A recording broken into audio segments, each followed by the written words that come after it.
খ্রিস্টমধ্যে আজ বিংশ শতাব্দীর দিকে ছুটছে প্রত্যুষের দিকে।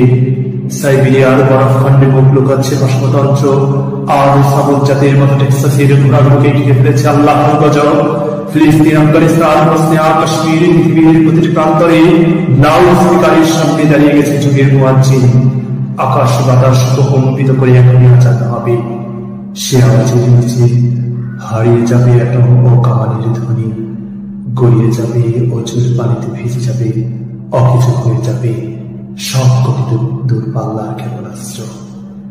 আবাবিল পাখির ঝাঁক গিলে খাবে আকাশ হরিণ, রাজহাঁসগুলো শান্তির পরিবর্তে গিলে খাবে জীবন্ত টর্পেডো।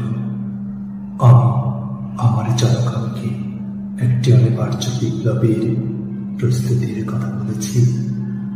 দেয়ালে পিঠ ঠেকে গেলে যেভাবে রুখে দাঁড়ায় আক্রান্ত দুর্বল, একটি বিধ্বস্ত জাহাজের যাত্রীরা যেভাবে আঁকড়ে ধরে জাহাজের ভাসমান পাঠাতো।